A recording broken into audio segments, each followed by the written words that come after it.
जब एक लड़का और उसके साथ दो लड़कियां लॉक हो जाते हैं एक हीटर रूम में जिसका टेम्परेचर लगातार बढ़ रहा होता है। आखिर ये लोग उस रूम में किस तरह से लॉक हो जाते हैं, क्या ये लोग उस रूम से जिंदा वापस आएंगे भी या नहीं, ये जानने के लिए वीडियो के अंत तक बने रहना। तो चलिए स्टार्ट करते हैं मूवी की स्टोरी को।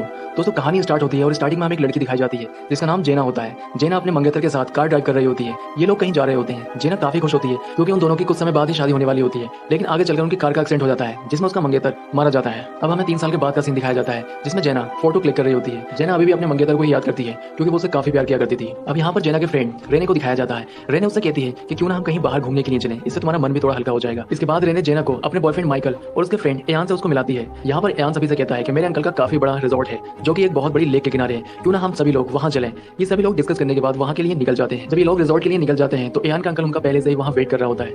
इनके जाने से पहले ही उसने पूरी पार्टी की तैयारी कर रखी होती है। दरअसल ये पार्टी दारू की पार्टी होती है। वो सभी को दारू ऑफर करता है, लेकिन यहाँ जेना दारू पीने के लिए मना कर देती है और अंदर चले जाती है क्योंकि जेना अभी भी अपने मंगेतर को याद करके डिप्रेशन में रहती है, इसलिए वो डिप्रेशन की दवाइयां भी खा रही होती है। थोड़ी देर बाद सभी लोग अंदर आ जाते हैं। अब एयान जेना को हल्का फील कराने के लिए उसे सॉन्ग सुनने के लिए कहता है जिसमें जेना एग्री हो जाती है और एयान सॉन्ग लगा देता है। इसके बाद रात को सभी लोग साथ में बैठकर डिनर करते हैं।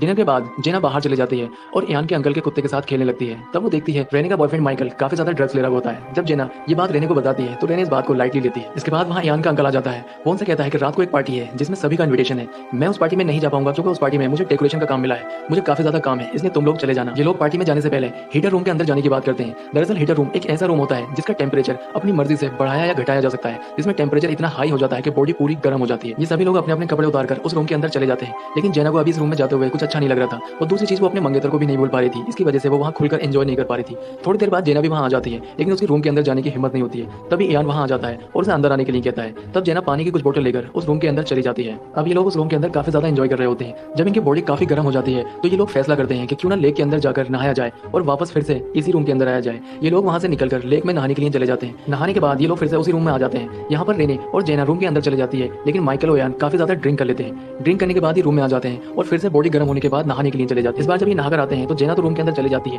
लेकिन माइकल अपनी गर्लफ्रेंड रेने को रोक लेता है। उससे कहता है कि क्यों ना हम अकेले रूम में ऊपर जाकर मस्ती करें। यहाँ पर रेने उसको मना कर देती है और उससे कहती है कि तुमने काफी ज्यादा ड्रिंक कर ली है, इसलिए तुम्हारा दिमाग खराब हो गया है। ये बात कहकर वो रूम के अंदर चली जाती है। अब क्योंकि माइकल रूम के अंदर नहीं आया था, ये तीनों लोग ही रूम के अंदर मौजूद होते हैं।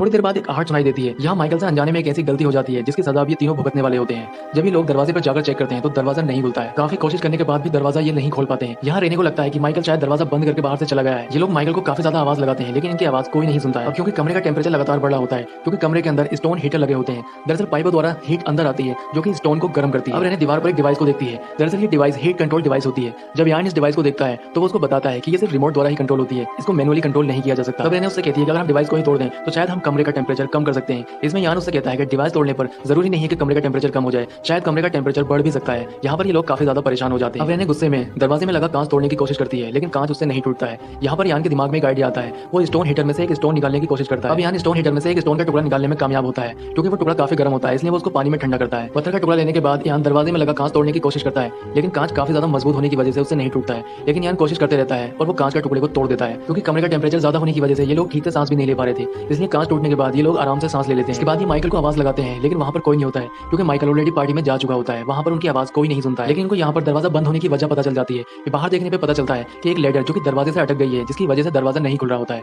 अब ये लोग काफी ज्यादा परेशान हो जाते हैं और दरवाजा खोलने के बारे में ही सोच रहे होते हैं। यहाँ रेने यान से कहती है कि क्यों ना इस स्टोन हीटर को तोड़ दिया जाए, जिससे हीट आनी बंद हो जाए और कमरा थोड़ा ठंडा हो जाए। यहाँ पर यान उससे कहता है कि अगर हमने ऐसा करने की कोशिश की तो यहाँ एक बहुत बड़ा धमाका होगा जिससे हम सभी मारे जाएंगे। अब यान उस लेडर को दरवाजे से हटाने के लिए पत्थर का एक टुकड़ा कपड़े में बांधता है और दरवाजे से अपना हाथ बाहर निकालकर उस लेडर को हटाने की कोशिश करता है, लेकिन वो ऐसा करने में नाकामयाब रहता है और काफी ज्यादा परेशान हो जाता है। इसके बाद रेने उस डिवाइस को तोड़ने की बात करती है, जिसमें यान और जेना ऐसा करने के लिए मना कर देते हैं क्योंकि डिवाइस टूटने के बाद जरूरी नहीं है कि कमरे का टेम्परेचर कम हो जाए, हो सकता है कमरे का टेम्परेचर और बढ़ जाए। अब यान के दिमाग में एक आइडिया आता है। वो कहता है कि कमरे में लगे इस बल्ब की जगह अगर शॉर्ट सर्किट कर दिया जाए तो इस कमरे में इलेक्ट्रिसिटी आनी बंद हो जाएगी, जिससे हीट भी होनी बंद हो सकती है। अब यान बल्ब उतारकर शॉर्ट सर्किट करने की कोशिश करता है, लेकिन यान यहाँ पूरा भीगा हुआ होता है, जिसकी वजह से उसको करंट लग जाता है और वो नीचे गिरकर बेहोश हो जाता है। थोड़ी देर बाद यान को होश आ जाता है। अब ये तीनों लोग बैठकर बातें कर रहे होते हैं। तभी इन्हें यान के अंकल के कुत्ते की आवाज सुनाई देती है। जब ये लोग दरवाजे पर आकर उसको आवाज लगाते हैं तो वो इनकी आवाज सुन लेता है और जोर जोर से भौंकने लगता है। कुत्ते को भौंकता हुआ देखकर माइकल भी वहां जाता है क्योंकि माइकल पार्टी में गया हुआ होता है, लेकिन उसके पास इन्विटेशन ना होने की वजह से उसे पार्टी से निकाल देते हैं और वो यहाँ पर आ जाता है। अब इससे पहले माइकल उनकी आवाज सुन पाता, जो पार्टी चल रही होती है वहाँ पर पटाखे फूटने की आवाज आने लग जाती है, जिससे उन लोगों की आवाज माइकल तक नहीं पहुंच पाती है और माइकल वहां से चला जाता है। अब ये लोग काफी देर से आवाज लगा रहे होते हैं, इसलिए थक जाते हैं और थककर परेशान हो जाते हैं। इधर कमरे का टेम्परेचर लगातार बढ़ रहा था। अगर ये लोग कमरे से जल्द बाहर नहीं आते हैं